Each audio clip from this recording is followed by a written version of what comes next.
सुनने के लिए दुनिया तरसती है। तो एक बार सारे लोग अपनी जगह ले लें और अब आपके बीच आ रहे हैं आज के कार्यक्रम के अध्यक्ष, न जाने मुझ जैसे कितने लोगों को साहित्य सिखाने वाले आदरणीय दयाराम महोदय सर। एक बार जोरदार तालियां सबके।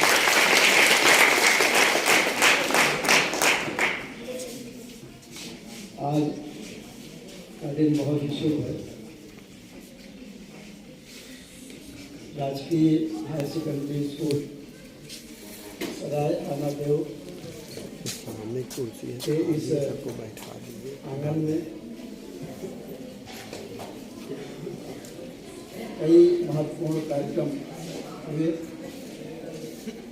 और प्रमुख कार्यक्रम था ये पुस्तक जिसमें 20 कहानियाँ हैं, स्टूडेंट नामा, इसका लोकार्पण है। बच्चों ने बहुत अच्छे अच्छे कार्यक्रम प्रस्तुत किए और इसके अलावा जो बच्चे बैठे हुए हैं उनका अनुशासन मैंने देखा कितना अच्छा है। तो अब इस कार्यक्रम में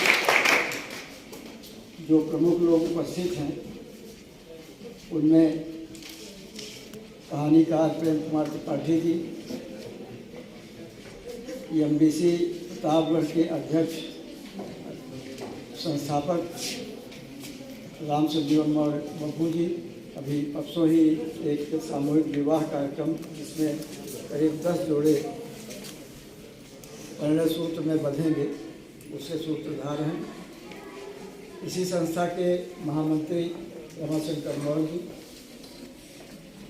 राजकीय इंटर कॉलेज प्रतापगढ़ के दफ्तरी और बड़े साहित्यकार श्रीनाथ मौर्य सरस जी, दूसरी किताब आने वाली है, एक का लोकार्पण अभी कुछ दिन पहले हुआ था, दीपक किलव। पीछे जो लोग बैठे हुए हैं उसमें दीपशिखा जी, ये विदुषी शिक्षिका हैं, इनके पति संजय कुमार जी, ये भी विद्वान शिक्षक हैं। बगल में आज जो स्टूडेंट नामा इसका विमोचन हुआ, मैं तो कहता हूँ कि यही उसकी सूत्रधार है। जब नीलय जी लिखते हैं तो चाय पानी खाना पहुँचाती रहती है, ऊर्जा मिलती रहती है। और तब आप सोचिए कि क्वारंटाइन के पीरियड में इन्होंने ये किताब तैयार कर दी, यानी वो वक्त इन्होंने जाया नहीं किया, गंवाया नहीं, उसका सदुपयोग किया। लॉकडाउन में, कोरोना के समय में बहुत सारे लोग जब लॉकडाउन होता था तो आराम से सोते थे, लेकिन अनिल कुमार नीलय जैसे लोग कुछ लिखते थे, पढ़ते थे, पढ़ाते थे, बहुत सारा काम करते थे। जो लॉकडाउन ना होता तो ना कर पाते। तो ये नई नई उपलब्धियाँ इसी तरह मिली हैं उस लॉकडाउन से, क्वारंटाइन से। आज ये जो देख रहे हैं वीडियो बना रहे हैं, ये अम्मा साहब ट्रस्ट के ट्रस्टी हैं।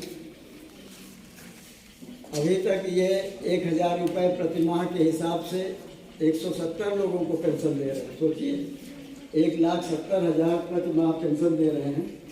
और क्यों दे रहे हैं?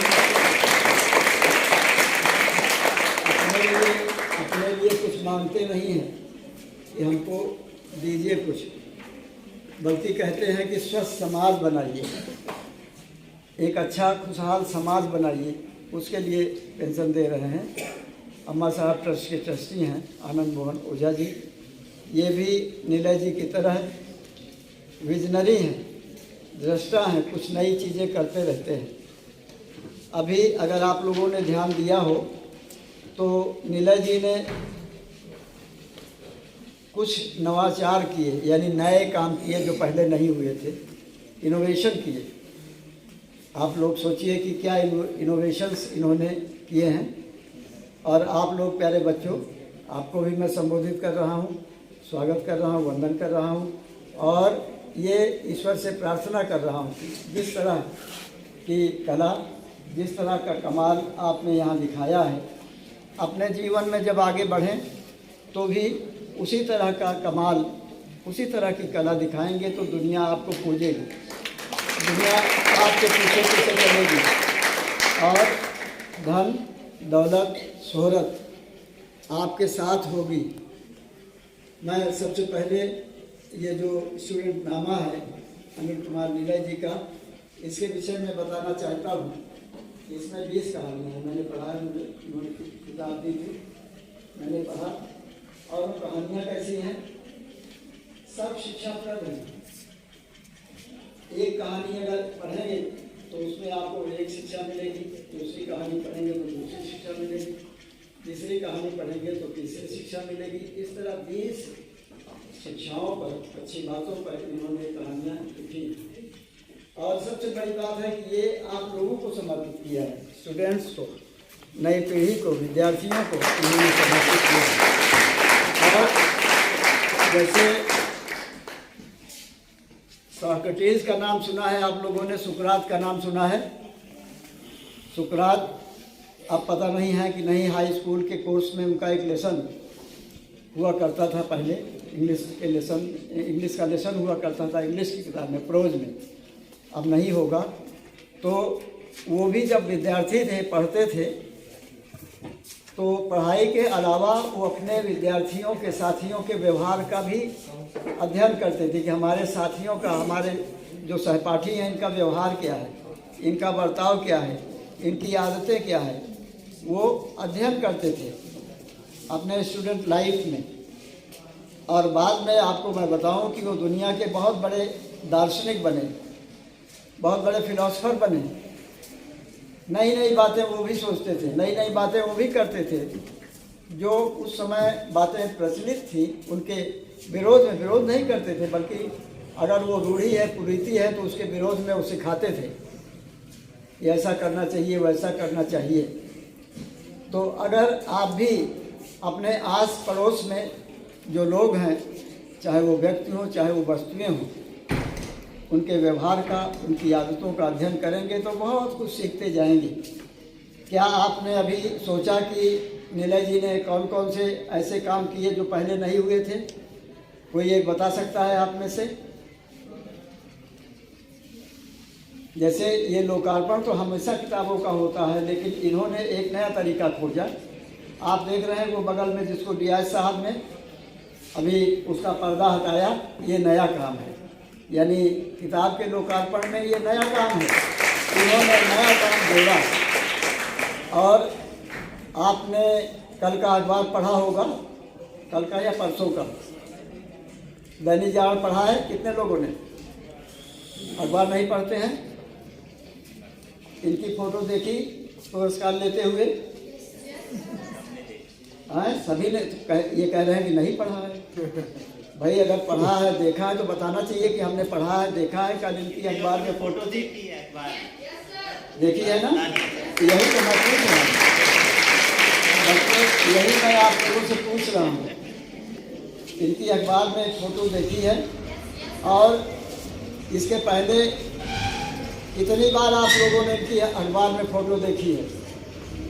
कितनी बार? कई बार ना? लगभग कितनी बार? 25, 30, 40, 50?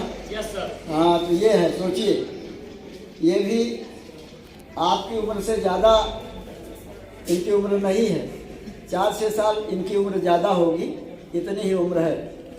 आप में भी कई बच्चे 16, 17 साल, 18 साल के होंगे, तो लगभग 4-6 साल ये बड़े होंगे। और ये हमेशा कहाँ आ रहे हैं? अखबारों में छप रहे हैं इनकी बातें। यहाँ जो काम आप करते हैं, आपकी भी फोटोज इनके साथ छपती हैं ना? Yes sir. जो काम आप करते हैं वो फोटोज भी इनके साथ अखबारों में छपती है, खासतौर से दैनिक जागरण में। तो क्या आज आप संकल्प ले रहे हैं कि हम भी अपने प्रधानाध्यापक, अपने गुरु जी अनिल कुमार नीलय जी की तरह बनेंगे? बनेंगे ना? कितने लोग बनेंगे? बहुत अच्छा लगा, बड़ी खुशी है, बहुत अच्छा लग रहा है। और देखिए, जिन बच्चियों ने सरस्वती वंदना प्रस्तुत की, स्वागत गीत प्रस्तुत किया, और ये जो अभी गीत राष्ट्रभक्ति से संबंधित था, जिसमें कमाल था। हमारी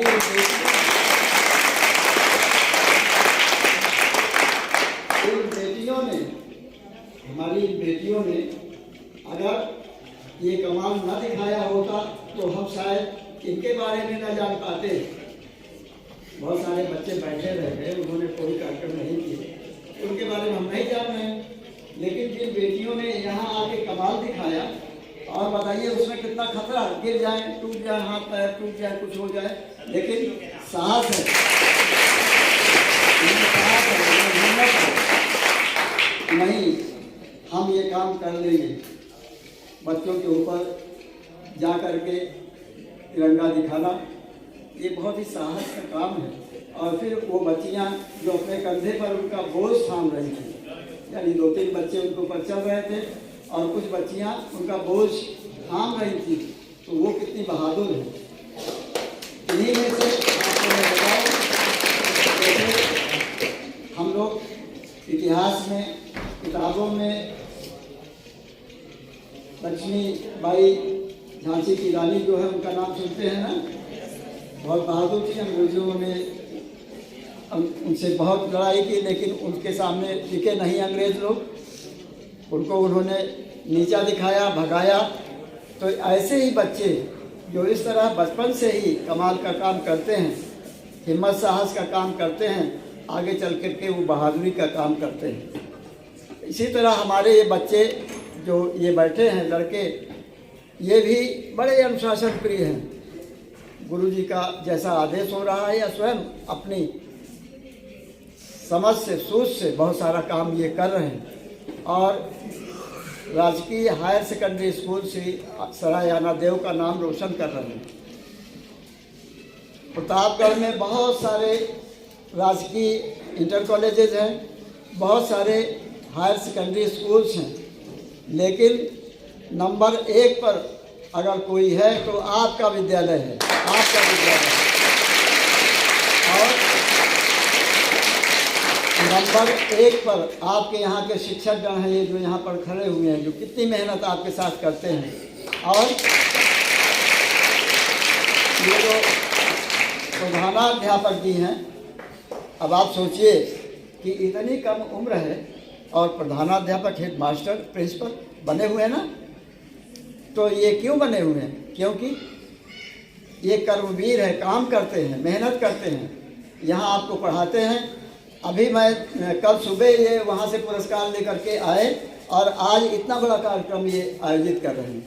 क्या ये मामूली बात है? मामूली बात नहीं है। कोई दूसरा होता तो आराम करता, शाम तक आराम करता तो दूसरे दिन आता, लेकिन उसका बढ़िया कार्यक्रम न कर पाता।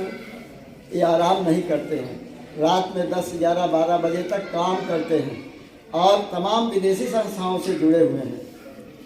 अभी हो सकता है कुछ दिन में जर्मनी जाएं, वहाँ की संस्था के साथ ये काम कर रहे हैं। और उन्होंने कहा कि हम जब UNO, जिसको राष्ट्र संघ कहा जाता है, उसकी एक विंग शिक्षा की है, उसमें हमारे बच्चे जाएं। देखिए कितनी बड़ी कल्पना है, कितनी बड़ी सोच है, कितना बड़ा सपना इनका है, तो अच्छा लगेगा। ये चाहते तो IAS PCS बन सकते थे, DM बन सकते थे, SP बन सकते थे, लेकिन जो काम ये शिक्षक के रूप में कर रहे हैं, प्रधानाध्यापक के रूप में कर रहे हैं, तब ना कर पाते। यानी तब एक IAS होते, एक PCS होते, एक SP होते, लेकिन अब ये यहाँ आकर के क्या कर रहे हैं, ना जाने कितने SP बनाएंगे, ना जाने कितने IAS बनाएंगे, PCS बनाएंगे, बड़े बड़े पदों पर पहुँचाएंगे, वैज्ञानिक बनाएंगे। तो ये सब बात है बेटा, यही सब निर्धारण आपको करना है, इन्हीं बातों का निर्धारण करना है, समय गंवाना नहीं है। तो सबसे पहले तो मैं शिक्षा के बारे में कुछ बातें आपसे निवेदन करना चाहता हूँ, क्योंकि ये जो उम्र आपकी है, आप 13 साल से 18 वर्ष इसी के बीच में हैं, इस उम्र को किशोरावस्था कहते हैं। ये उम्र बड़ी हलचल वाली उम्र होती है, बड़ी कल्पना मन में आती है इस उम्र में बच्चों को। कुछ नया करने की बात बच्चे सोचते हैं, कुछ बहादुरी का काम करने की बात सोचते हैं। इनमें विद्रोह की भावना भी आती है, विद्रोह की भावना भी पैदा होती है इस उम्र में। तो जो लोग बहुत विद्रोह करना चाहते हैं, जो लोग इस उत्साह में कि हम कुछ और कर जाएं, गलत दिशा में चले जाते हैं, वो अपने जीवन को नष्ट कर लेते हैं। लेकिन जो लोग इस उम्र में अपने को संभाल लेते हैं, सुधार लेते हैं, नहीं हमको पढ़ना है, नहीं हमको कुछ करना है, वो आगे बढ़ जाते हैं अनिल कुमार निगल जी की तरह। तो मैं चाहता हूं कि इतने अच्छे गुरुजन आपके हैं, इतने अच्छे समर्पित शिक्षक आपके हैं, तो आप लोग बहुत भाग्यशाली हैं। इसे कुछ सीखिएगा और सराय आनंददेव नाम का नाम रोशन करिएगा। शिक्षा अभी आपको और कुछ करने की ज़रूरत नहीं है, इनके निर्देशन में जो कर रहे हैं वो करिए। अभी आपको शिक्षा ग्रहण करने की ज़रूरत है। जो पाठ्यक्रम आपका है, जो किताबें आपकी हैं, उन किताबों को आप पढ़िए और कोशिश करिए, क्योंकि पहले तो 60% जब लोग नंबर पा जाते थे हमारे ज़माने में, यानी प्रथम आ जाते थे, तो बड़ी बात होती थी। लेकिन अब तो 80, 90, 95% जब नंबर आता है तब कुछ होता है कि हाँ इन्होंने कुछ नंबर पाया है। हमारे ज़माने में अगर 35% नंबर पा जाते थे लोग, तो मतलब सिर्फ पास होना ही भाग्यशाली अपने को मानते थे कि हम पास हो गए। 45% पाने पर सेकंड पास हो गए तो उनको और गर्व होता था कि हम सेकंड पास हो गए। लेकिन आज फर्स्ट, सेकंड, थर्ड पास होने से कोई आपकी तारीफ नहीं होगी, बल्कि आपको 90, 95, आपको 75% नंबर पाना है, तब आपकी गिनती होगी कि हमको कुछ नंबर मिले हैं। तो अभी अब जैसे हाई स्कूल के जो बच्चे हैं, इंटर के जो बच्चे हैं, मार्च में उनका इम्तहान होना है, तो तैयारी करते रहिए, अभी से तैयारी करते रहिए, ताकि उस समय आपको ज़्यादा मेहनत ना करनी पड़े। तो निश्चय ही आप अपना नाम रोशन करेंगे, अपने माता पिता का नाम रोशन करेंगे और इस विद्यालय का, समाज का भी नाम रोशन करेंगे। जो क्षेत्र है सराय आनंददेव, उनका भी नाम रोशन करेंगे। कहा गया है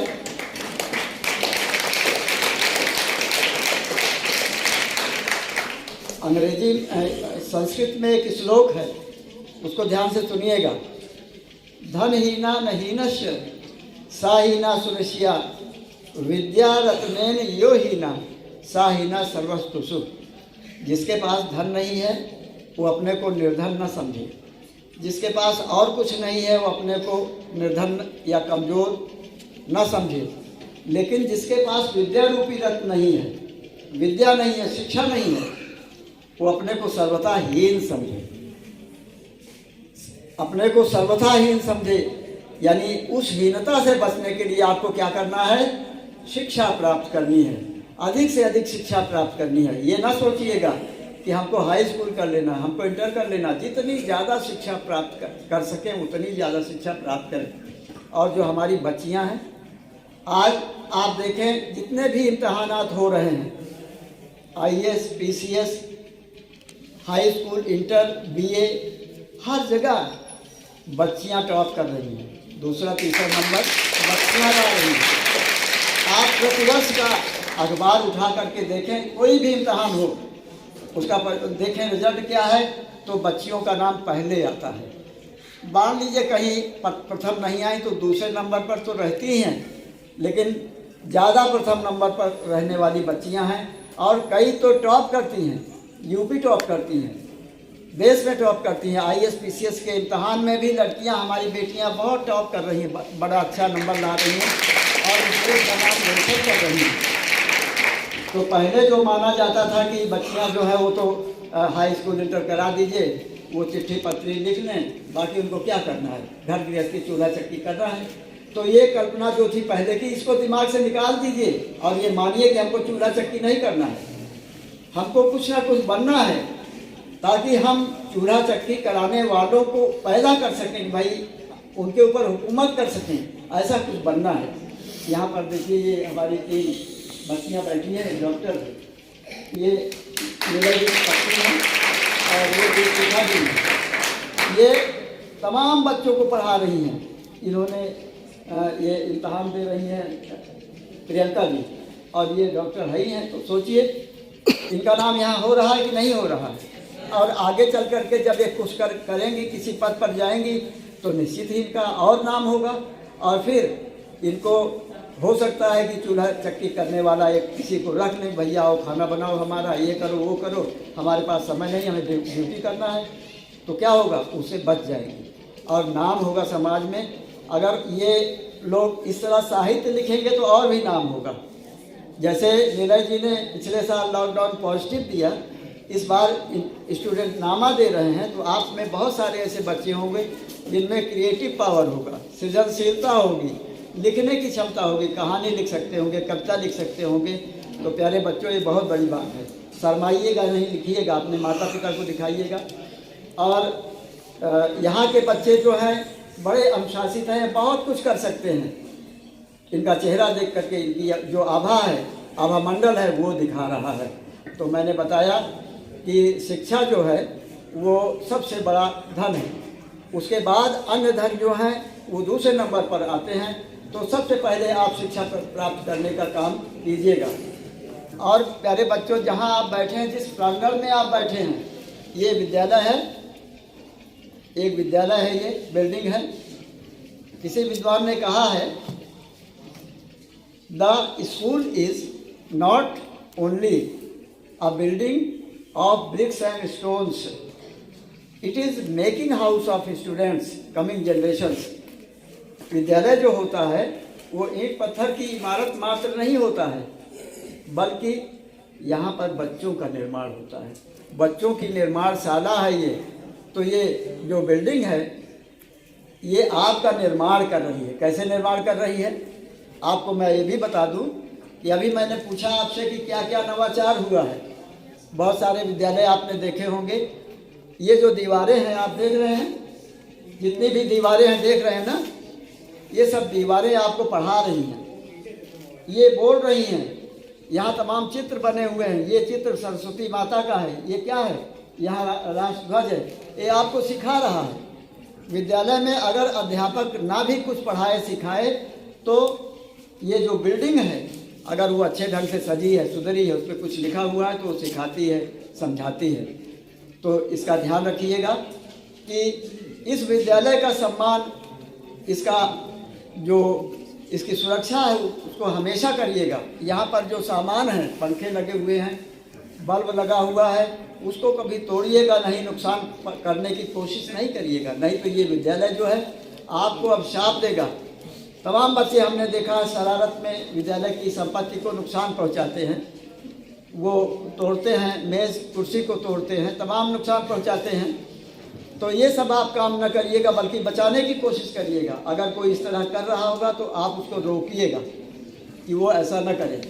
एक बात मैं और कहूँगा प्यारे बच्चों, मैं अब बाल न्यायाधीश रहा हूँ, अभी 1 महीने पहले हमारा कार्यकाल समाप्त हुआ है। बाल न्यायाधीश बच्चों का न्यायाधीश, 0 से लेकर के 18 साल तक के जो बच्चे होते हैं उनको बालक कहा जाता है कानून में। क्या कहा जाता है? बालक, चाइल्ड कहा जाता है। तो इन बच्चों के सुधार के लिए, इन बच्चों के सर्वोत्तम हित के लिए हम लोग काम करते थे। तो मैंने वहाँ कई अनुभव प्राप्त किए। वो मैं अनुभव, चूँकि गार्जियन हूँ आपका, वो अनुभव शेयर करना चाहता हूँ कि हमारे जो बच्चे हैं कहीं अपने जीवन में धोखा न खाएं। आजकल जैसे पढ़ने की उम्र है और बच्चे शरारत करते हैं, प्रेम प्रपंच में पड़ जाते हैं, मतलब जो चीज़ें नहीं होनी चाहिए वो काम करते हैं। तो क्या होता है, कभी कभी वो जो सीमाएं हैं समाज की उसको लांघ जाते हैं, भागने की कोशिश करते हैं, कुछ ऐसा करते हैं कि जो काम असामाजिक होता है उसमें हमारी बेटियां जो कभी कभी वो भटक जाती हैं, बच्चे भी भटक जाते हैं। तो उसमें क्या होता है मैं बता रहा हूँ, क्योंकि मैंने 4.5 साल में बहुत कुछ देखा है। हमारे कोर्ट में बहुत सारी बच्चियाँ और आप जैसे छोटे यानी कम उम्र के लड़के उपस्थित किए जाते थे, हाजिर किए जाते थे। वो कैसे बच्चे होते थे, आपस में प्रेम कर लिया और भाग गए घर छोड़ करके, क्योंकि कल्पनाशील उम्र होती है ये। कल्पनाशील उम्र होती है, वो सोचते नहीं कि हमारा हित क्या है, हमारा अहित क्या है, नहीं सोचते हैं और भाग जाते हैं। भाग जाते हैं तो क्या होता है, माता पिता FIR कराते हैं। FIR कराते हैं कि फला लड़का हमारी बिटिया को लेके भाग गया, इस तरह की FIR कराते हैं। तो ऐसा नहीं है कि कहीं आप विदेश चले गए या दुनिया में चले गए, बाहर चले गए, आप पकड़े न जाएं। तो क्या होता है, पुलिस छानबीन करती है, खोजती है और फिर दोनों को पकड़ के लाती है। पकड़ के लाती है तो जो लड़का होता है वो कहाँ जाता है, जेल जाता है, और जो बालिका है वो नारी निकेतन जाती है। तो दोनों की पढ़ाई यानी हाई स्कूल, इंटर, BA में पढ़ रहे हैं, अब जेल चले गए, वो नारी निकेतन चली गई, तो दोनों का भविष्य चौपट हो जाता है, नष्ट हो जाता है। तो मैं अभी से आप लोगों को बता दे रहा हूँ कि इस तरह की हरकत आप लोग सोच समझ के ना करिएगा, कोई ना करिएगा। केवल जो किताबें हैं उन्हीं पर ध्यान दीजिएगा, किताबें, और सर नीचे करते हुए जाइएगा घर, और वहाँ से सीधे अनुशासन में रहते हुए, जैसे यहाँ आप अनुशासन में हैं, अपने स्कूल आइएगा। इसी में आपका कल्याण है। फिर क्या होगा,